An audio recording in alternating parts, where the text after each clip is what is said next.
আপনারা দেখেছেন হয়তো আজকে সারাদিন আমরা একটা সারপ্রাইজিংলি পজিটিভ সাড়া পেয়েছি। মানে আমরা সাড়া পাবো হয়তো একটু আজ করতে পারছিলাম, বাট এই ধরনের সাড়া পাবো বুঝতে পারিনি। এবং এগেন আমি মানে অর্গানাইজারদের পক্ষ থেকে ক্ষমা চেয়ে নিচ্ছি যে যদি আজকে কারো এই মানে এত মানুষ একসাথে আসার কারণে সবাইকে আমরা ইকুয়াল লেভেলে ট্রিটমেন্ট দিতে পারিনি হয়তো। So যাদেরকে পারিনি তারা যদি কোনো ধরনের অসুবিধার সম্মুখীন হয়ে থাকে সেই জন্য আমরা খুবই দুঃখিত।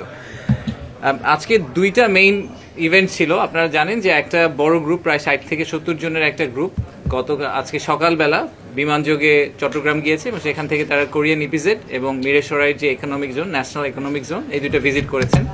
তো এখানে আমাদের বিভিন্ন দেশ থেকে আসলে বিদেশিরা গিয়েছেন, চায়না থেকে, নেদারল্যান্ডস থেকে, অস্ট্রেলিয়া, ইন্ডিয়া, বেশ কয়েকটা দেশের আমাদের ফরেনার গেস্ট ছিলেন যারা গিয়েছেন।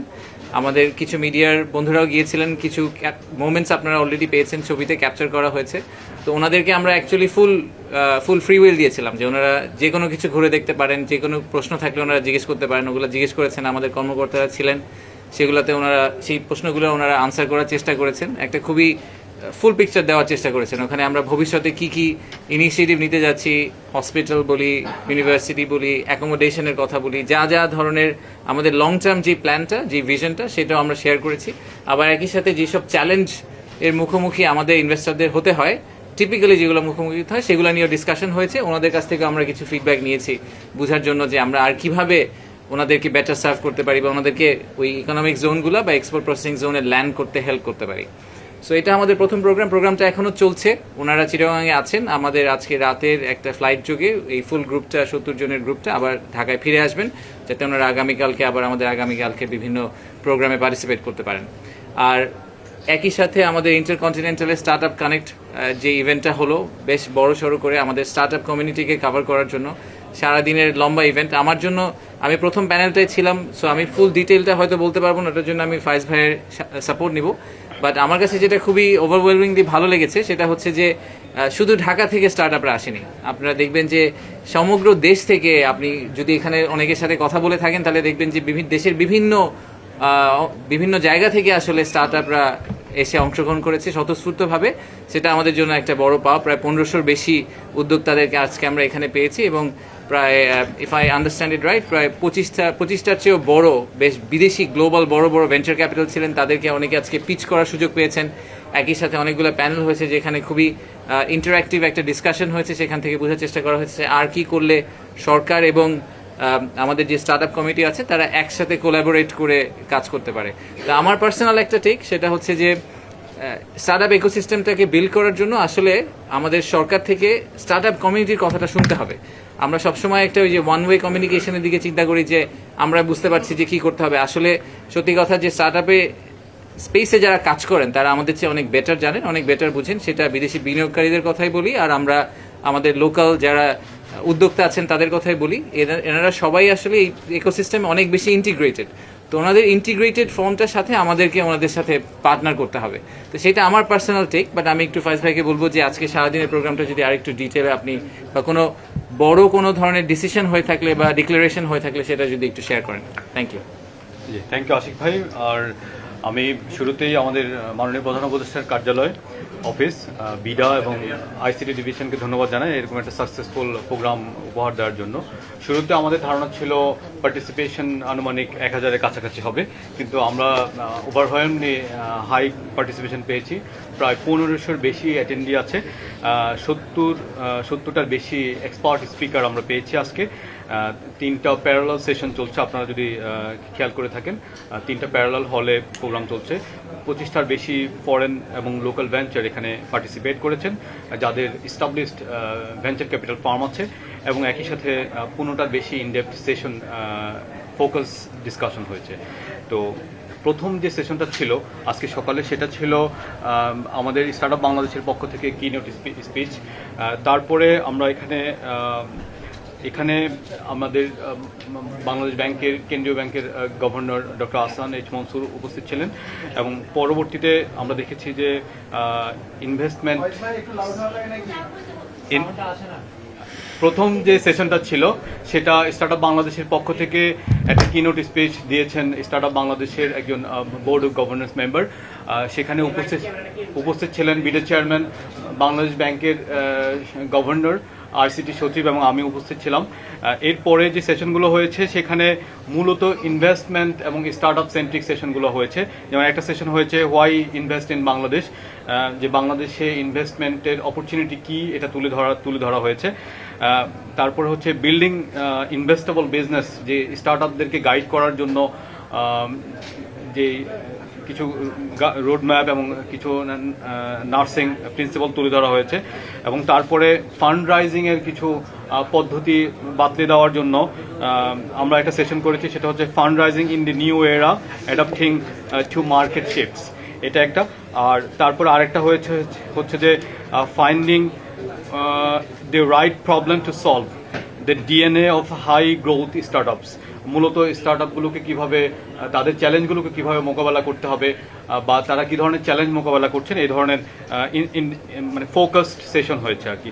আর এখন যেই সেশনটা চলছে, এটা অ্যাবাউট টু ফিনিশ, সেটা হচ্ছে যে how edtech education technology can solve বাংলাদেশের education crisis and unlock its next generation frontier. তো এখানে আমাদের মাননীয় শিক্ষা উপদেষ্টা আছেন সিআর আবরার, এবং আরও একজন বিজ্ঞানী আছেন ডক্টর আবেদ।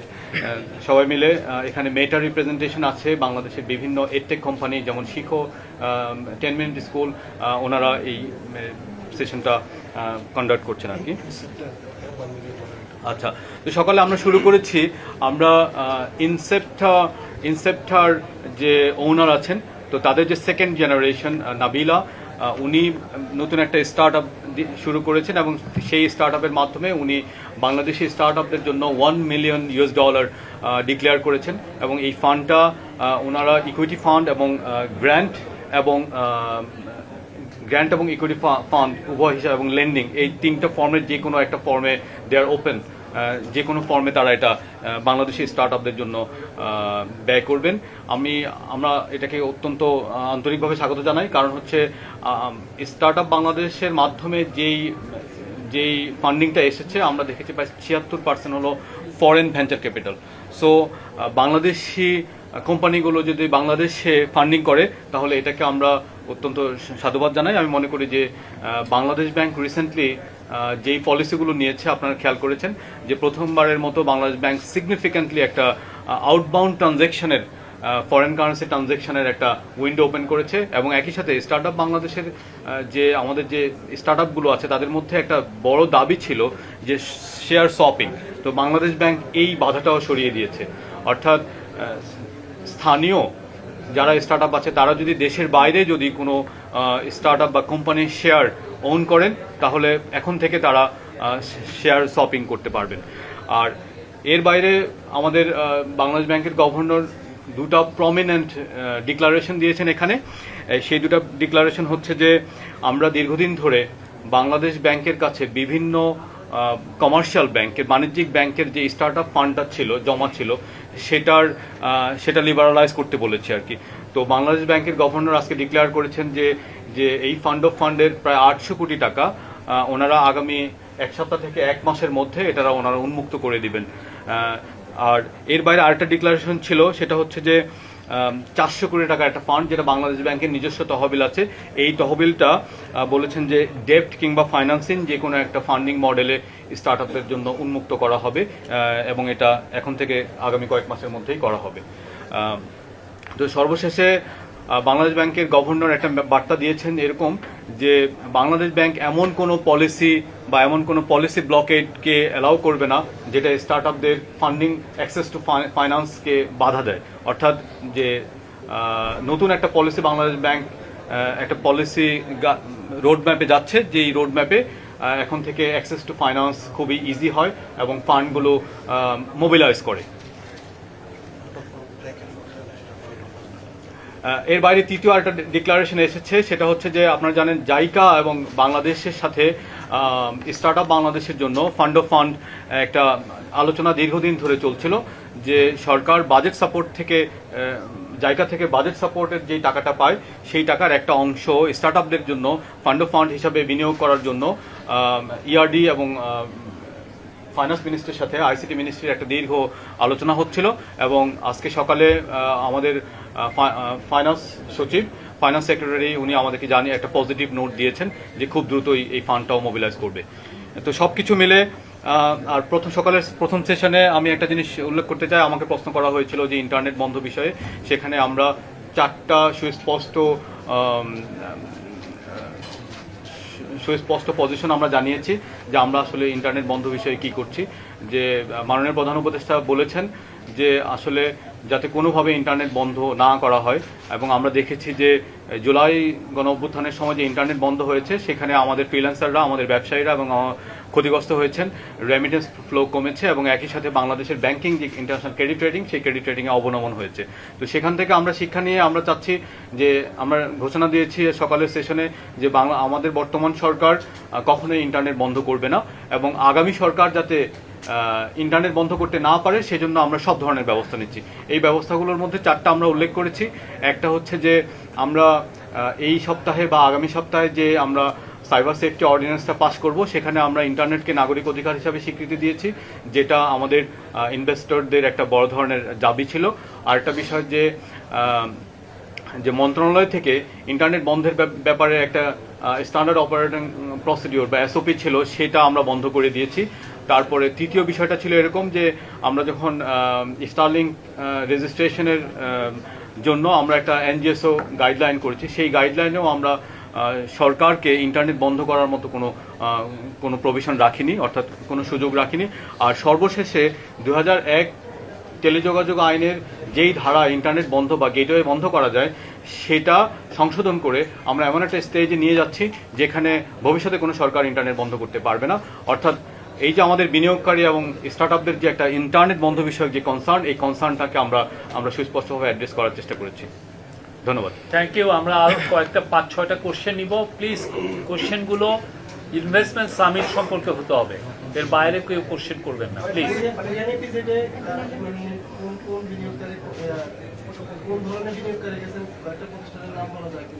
এটা আমরা বিনিয়োগকারীদের নাম আপনাদেরকে আমরা পরে দিয়ে দেওয়ার চেষ্টা করব। আমার কাছে আসলে এই মুহূর্তে লিস্টটা নেই যে কে কে গেছেন, আমরা কোন কোন দেশ থেকে গেছেন সেটা একটু আগে আপনাদেরকে শেয়ার করেছি। সো যে কটা দেশের নাম আমি শুনেছি যে চায়না, ইন্ডিয়া, নেদারল্যান্ডস, অস্ট্রেলিয়া, এই দেশগুলোর থেকে আমরা বেশ কিছু ইনভেস্টর পেয়েছি যারা গেছেন। আর আমাদের ইনফ্যাক্ট আমরা কিছু প্রসপেক্টিভ বাংলাদেশি ইনভেস্টরদেরকেও নেওয়ার চেষ্টা করেছি, যারা একেবারেই ডিসিশন পয়েন্টের খুব কাছাকাছি চলে গেছেন কিন্তু তারা কনসিডার করছেন খুব হেভিলি যে ওনারা ইকোনমিক জোনগুলোতে ইনভেস্ট করবেন, তাদেরকে আমরা নিয়ে গেছি যাতে ওনাদের কনসার্নগুলো এবং ওনাদের ভিউগুলো আমরা শুনতে পারি। আপনারা ফিডব্যাকটা কি নিলেন? যেমন উনি একটা গুরুত্বপূর্ণ ফিডব্যাকের কথা বললেন যে স্টার্টাররা চান না যেন ইন্টারনেট আর কখনো বন্ধ হয়, এবং এই ব্যাপারে আপনার পলিসি ডিবেট ফয়েজ ভাই বললেন। আর কি কি ফিডব্যাক আজকের প্রথম দিনে? পার্সোনাল ডেটা প্রোটেকশন অ্যাক্ট নিয়ে একটা প্রশ্ন ছিল ওদের, আমরা এটা ক্লিয়ার করেছি যে আমরা এপ্রিলের মধ্যে ড্রাফটটা আমাদের বিজনেস কমিউনিটির মাধ্যমে যাদের কাছে এখনো পৌঁছে নেয় তাদেরকে পাঠিয়ে দিব। আপনারা জানেন যে এটা গত 2 সপ্তাহ অনলাইনে ছিল এবং আমরা কিছু সিলেক্টিভ বিজনেস কমিউনিটিকে এটা পাঠিয়েছি প্রাথমিক ফিডব্যাক পাওয়ার জন্য। তো সেই প্রাথমিক ফিডব্যাকগুলো আমরা পেয়েছি, যেমন এমচ্যামের কাছ থেকে পেয়েছি এবং আরও কিছু সিলেক্টিভ ফাইন্যান্সিয়াল লয়ারের কাছ থেকে নিয়ে আমরা এখন এটা আপডেট করছি। By the end of this month, এপ্রিলের শেষে আমরা আবার এটা অনলাইনে আবার উঠিয়ে দিব পাবলিক কনসালটেশনের জন্য। তো সেটা আমরা তাদেরকে একটা প্রাইমারি কমিটমেন্ট করেছি এরকম, by the end of May the draft will be open for all. আপনি তো অলরেডি কয়েকটা ফান্ডের কথা বললেন, কি পেতে চাচ্ছেন আপনারা এবারে সামিট থেকে? আমি আজকের স্পেসটায় থাকি কারণ ওভারঅল সামিটের কনভারসেশন আমরা আগে আরেকবার করেছি। আচ্ছা প্লিজ উনি একটা একটা করে যাই। হ্যাঁ, আচ্ছা। সো আজকের আজকের যেই সামিটটা ছিল, এই সামিটটাতে আমরা primarily and please feel free to add, সেটা হচ্ছে যে আমার মতে 2টা জিনিস আমরা অ্যাচিভ করার চেষ্টা করেছি। বাইরে থেকে অনেক ভেঞ্চার ক্যাপিটাল ফার্মের ইনভেস্টররা এসেছেন, তাদেরকে যে মেসেজটা আমরা দেওয়ার চেষ্টা করেছি সেটা হচ্ছে যে নতুন বাংলাদেশে, নিউ বাংলাদেশ, আমরা কোলাবোরেটিভলি রেড টেপগুলোকে রিমুভ করার চেষ্টা করছি। স্টার্টআপ কমিটির জন্য তারা যে চ্যালেঞ্জগুলো অনেক দিন ধরে ফেস করে আসছেন, যেই কারণে বাংলাদেশের স্টার্টআপ কমিউনিটি যত বড় হওয়া উচিত ছিল তত বড় এতদিনে হয়নি, সেই রেড টেপগুলো আমরা সরকার থেকে রিমুভ করার চেষ্টা করছি এবং সেই রিমুভালটা আমরা একসাথে করার চেষ্টা করছি। আমরা এই যে বাংলাদেশ ব্যাংকের যে 800 কোটি টাকা এবং 400 কোটি টাকার কনভারসেশনটা হলো। এটার ব্যাকগ্রাউন্ড আমি জানি না আপনারা জানেন কিনা। প্রায় মাস দুয়েক আগে আমরা বিডার অফিসে বাংলাদেশ ব্যাংকের গভর্নরকে ডেকেছিলাম, আমাদের আইসিটি মিনিস্ট্রির লোকজনকে ডেকেছিলাম এবং স্টার্ট আপের উদ্যোক্তাদের ডেকেছিলাম, ডেকে জিজ্ঞেস করছিলাম যে আপনাদের সমস্যাটা, টেল আস ইউর প্রবলেমস, আপনারা কোথায় প্রবলেম ফেস করছেন। তো আমরা আজকে ভিসিদেরকে, এই ভেঞ্চার ক্যাপিটালিস্টদেরকে এই মেসেজটাই দেওয়ার চেষ্টা করেছি যে সরকার থেকে আমরা genuinely we have all intention to remove all the red tapes, যাতে স্টার্ট আপ কমিউনিটি থ্রাইভ করতে পারে। আর স্টার্ট আপ কমিউনিটি বাংলাদেশে যারা আছেন তাদেরকেও আমরা একটা সিমিলার মেসেজের অন্য সাইডটা দেওয়ার চেষ্টা করেছি যে আমরা ওনাদের পাশে আছি এবং আমরা শুধু ঢাকা বেসড স্টার্ট আপদের পাশেই নেই, আমরা আসলে সমগ্র দেশটাকে একবারে লিফট করতে চাই। আমরা শুধু ঢাকা বেসড স্টার্ট আপদেরকে সাপোর্ট করতে চাই না, সবাইকে সাপোর্ট করতে চাই, ইকুয়ালি তাদেরকে ট্রিটমেন্ট দিতে চাই। তো সেটাই আমরা আজকে মেসেজটা পাস করার চেষ্টা করেছি। প্লিজ আপনার পরিচয়। আমি জাইজেদিন থেকে বলছি, আমি সাইফুল, জাইজেদিনের সিনিয়র এমপ্লয়ি। স্টারলিং সম্পর্কে জানতে চাচ্ছি, এটা নিয়ে অনেকের আগ্রহ আছে, মানে এটা কি তারা সরাসরি এখানে বিজনেস করবেন নাকি তারা এখানে কোনো ভেন্ডর নিয়োগ করবেন বা ডিস্ট্রিবিউশন প্রসেসটা কি হবে, এটা একটু আজকের বিষয়ে থাকে ভালো। আজকে তো স্টারলিংক নিয়ে কোনো কথাবার্তা নেই, একেবারেই জিরো। স্টারলিংক কি করবেন এটা আপনাদের স্টারলিংকে জিজ্ঞেস করতে হবে, আচ্ছা, ওনারা কালকে বসে থাকবেন, আমাকে আপনি জিজ্ঞেস তাও করবেন। একটু যেহেতু জিজ্ঞাসা ছিল। আচ্ছা, স্টারলিংক নিয়ে আমাদের মাননীয় প্রধান উপদেষ্টা ঘোষণা দিয়েছেন যে মার্চ থেকে 90 দিনের মধ্যে এটা আমরা বাংলাদেশে কমার্শিয়ালি কমিশন করব। তো Starlink has given the authority to work on its own. তো তারা বাংলাদেশে কিছু ডিস্ট্রিবিউটর এবং ল্যান্ডিং স্টেশন পার্টনার তারা নিজেরা খুঁজেছেন, তাদের সাথে কাজ করছেন এবং আমাদের দিক থেকে আমরা বিডা, বিটিআরসি এবং টেলিকম মন্ত্রণালয় আমরা মিলে আমরা এনজিএসও গাইডলাইনটা তৈরি করেছি এবং আমরা এটা কনসাল্ট করেছি, অনলাইনে এটা ছিল। আমরা 75 রকমের ফিডব্যাক পেয়েছি, ওই ফিডব্যাকগুলো আমলে নিয়ে আমরা গাইডলাইনটা তৈরি করেছি এবং মাননীয় প্রধান উপদেষ্টা সেটা অনুমোদন করেছেন। এখন নেক্সট স্টেপ হচ্ছে স্টারলিংক বা এনজিএসও সহ, মানে এনজিএসও প্লেয়ার, এখানে Starlink one of the player, there can be many other players. So Starlink সহ অন্য যারা এনজিএসও নন জিও স্টেশনের অরবিট স্যাটেলাইট যারা সেবাগুলো দিচ্ছেন, সেই সেবাদাতারা তারা এখন বিটিআরসিতে আবেদন করবেন এবং সেই আবেদনের সাপেক্ষে তাদেরকে অনুমোদন দেওয়া হবে এবং তারা বাংলাদেশি সরকারি এবং বেসরকারি যে বিনিয়োগ পার্টনার আছেন পার্টনারদের সাথে কাজ করবেন। আর এর মধ্যে আমরা এখানে কিছু টেস্ট সেট আপ করছি এবং সেটা পাইলট ফেজ হচ্ছে। সরি, জাস্ট একটু কমপ্লিমেন্ট করি যে আমি গতকালকে বলেছিলাম যে স্টারলিংকের বিডার অ্যাপ্রুভালটা হয়ে গেছে। সো প্রসেস ওয়াইজ প্রথমে আসলে বিডার অ্যাপ্রুভাল, তারপরে হচ্ছে গিয়ে এনজিএসও লাইসেন্স, বিটিআরসির অ্যাপ্রুভাল। ওনারা আজকে বিটিআরসির জন্য অ্যাপ্লাই করেছেন। সো এখন বিটিআরসির অ্যাপ্রুভাল হয়ে গেলে সরকারের পার্টটা কিন্তু শেষ। আমরা যেটা ওনাদেরকে 90 দিনের জন্য প্রমিস করেছিলাম ওনাদেরকে আমরা ব্যবসা করতে দিব, বিটিআরসি লাইসেন্স দেওয়ার পর থিওরিটিক্যালি ওনারা তার পরের দিন থেকেই বাংলাদেশে কমার্শিয়ালি অপারেট করতে পারেন। বাট আমি শিওর যে ওনাদের নিজেদের সেট আপ করতে হতে একটু সময় লাগতে পারে, but that's completely down to them. ঠিক আছে, থ্যাংক ইউ।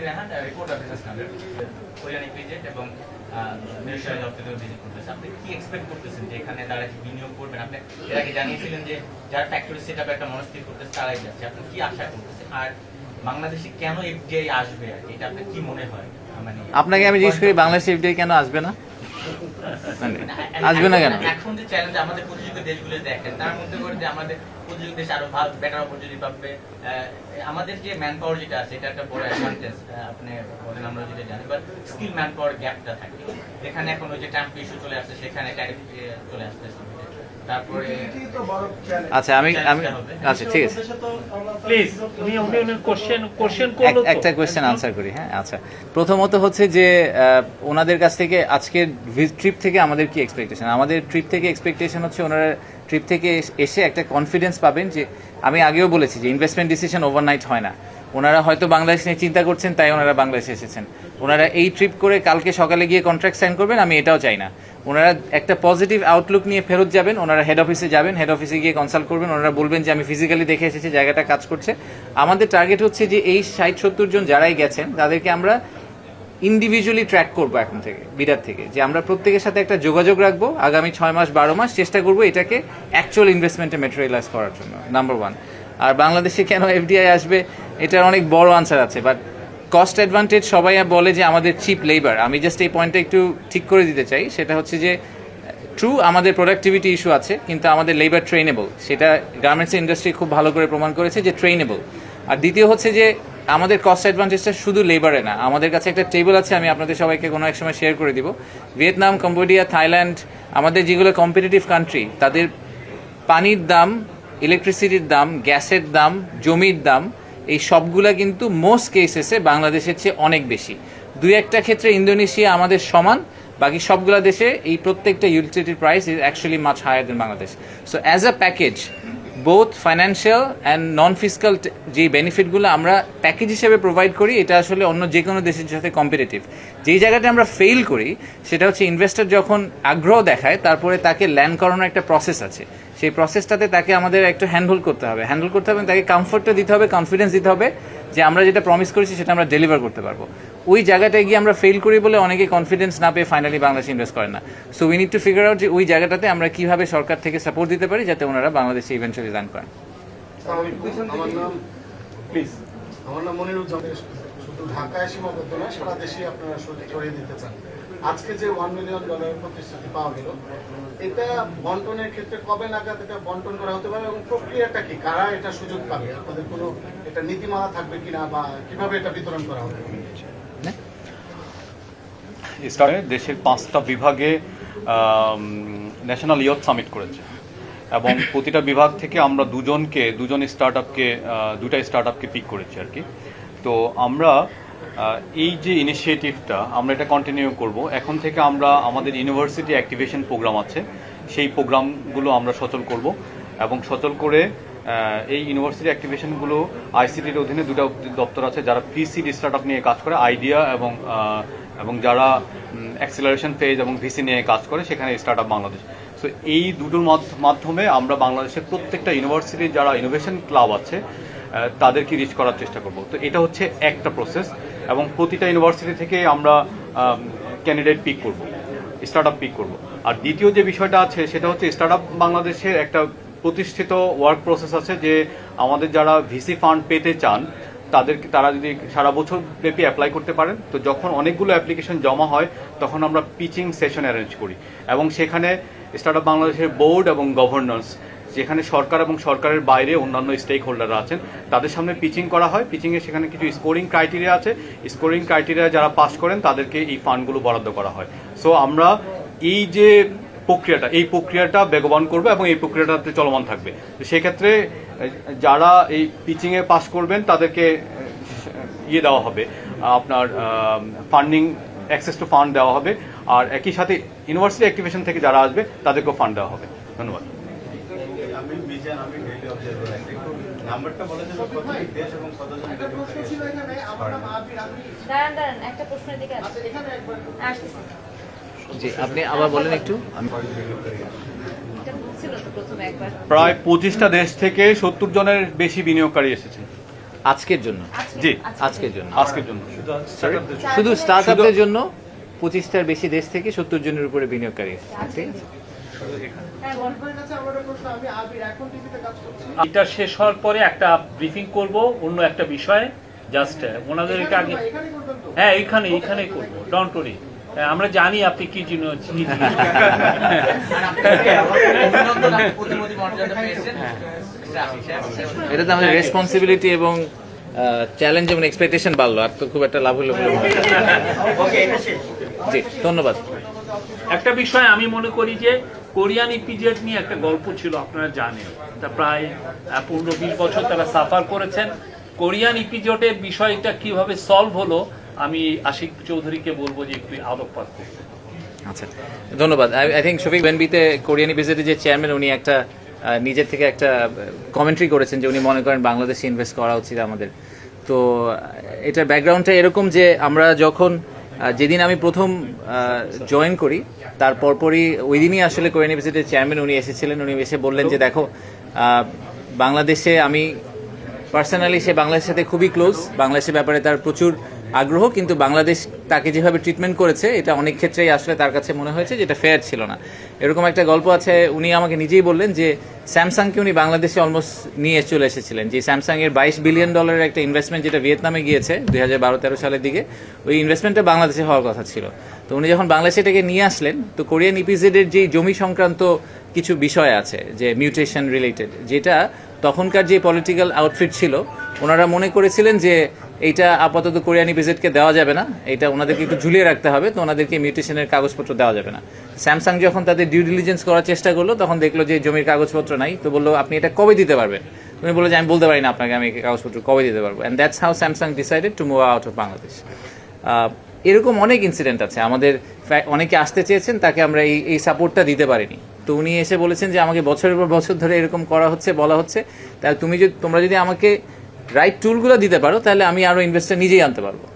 তো তখন আমরা দেখলাম যে এটা একটা ইন্টার মিনিস্ট্রিয়াল ইস্যু। তো তখন আমরা একটা টিম তৈরি করেছিলাম বিডার ভিতরে। বিডার সেই টিমটার নাম ছিল প্রজেক্ট অ্যাম্বাসেডর। তো এই টিমটাকে আমরা নাম দিয়েছিলাম প্রজেক্ট অ্যাম্বাসেডর টিম। সেই অ্যাম্বাসেডর টিমটার কাজ ছিল যে ওনাকে অ্যাম্বাসেডারে কনভার্ট করা, আমাদের একজন ক্রিটিক তাকে আমরা কীভাবে অ্যাম্বাসেডারে কনভার্ট করতে পারি। তো সেখানে ইন্টার মিনিস্ট্রিয়াল আরও কিছু লোকজনকে যোগ করা হলো এবং তাকে আমরা একটা ডেডলাইন দিয়েছিলাম যে আমরা ফেব্রুয়ারি 6 তারিখের মধ্যে, প্রধান উপদেষ্টা নিজে কমিট করেছিলেন যে আমরা 6 তারিখের মধ্যে ওনাকে যাবতীয় জমির কাগজপত্র এবং যা যা ক্লিয়ারেন্স সরকার থেকে লাগে সব জোগাড় করে দিব। এই পুরোটা করতে কিন্তু আসলে অনেক ইনভলভ করতে হচ্ছে সরকারের মধ্যে। সেই আমাদের চিটাগংয়ের ডিসি থেকে শুরু করে আমাদের ফরিদাপা, উনি খুবই শক্ত ডিসি এবং এই জন্য আমি ওনাকে খুবই পছন্দ করি। তো ওখান থেকে শুরু করে সরকারের অনেকগুলো সংস্থাকে এক করে আমরা ফাইনালি প্রজেক্টটাকে পুল অফ করতে পেরেছি। এক্স্যাক্টলি 6 তারিখে তাকে যাবতীয় কাগজপত্র রেজিস্ট্রেশন করে এগ্রিমেন্ট সাইন করে সব কিছু হাতে ধরিয়ে দেওয়া হয়েছে। And he was very grateful, he was very very happy. যে জিনিসটা লাস্ট 10 বছর ধরে উনি পুল অফ করতে পারেনি, ওটা আমরা ওনাকে 2 মাসের মধ্যে বের করে দিয়ে দিয়েছি। তো এটা একটা এক্সাম্পল এই কারণে যে আসলে সরকারের মধ্যে সদিচ্ছা থাকলে অনেক কিছুই করা সম্ভব। সরকার যদি একসাথে সবাই মিলে কাজ করে, সরকারের ভিতরের বিভিন্ন মন্ত্রণালয়, আন্তঃমন্ত্রণালয়ের যে টেরিটোরিয়াল ফাইট, সেই ফাইটটাকে বাদ দিয়ে যদি সরকার একসাথে কাজ করে এবং ইনভেস্টমেন্টকে প্রমোট করা, যেটাকে আমরা সবসময় বলি যে employment generation is the biggest problem বলবো না, আমি বলবো যে অপরচুনিটি, এবং at the same time the single biggest challenge we have, যে এমপ্লয়মেন্ট জেনারেশনের ব্যাপারটা। তো সেইটাকে প্রাইমারি গোল হিসেবে ধরে সরকারের সব মন্ত্রণালয় যদি একসাথে কাজ করে, এটাকে ডেফিনেটলি অ্যাচিভ করা সম্ভব। সো এটা ইজ এ গ্রেট এক্সাম্পল। সেই এক্সাম্পলটাকে আমাদের আরও 10 বার কপি করতে পারতে হবে। সো এই উইনটাকে আসলে এই same wins we need to show many wins to our investors, যাতে তারা পরে এসে, উনি এখন কিন্তু আমাদের জন্য প্রায় 31 জন বিনিয়োগকারীকে কোরিয়া থেকে ধরে নিয়ে এসেছেন এই ইনভেস্টমেন্ট সামিটে জয়েন করার জন্য। So this is exactly how we should be operating in future.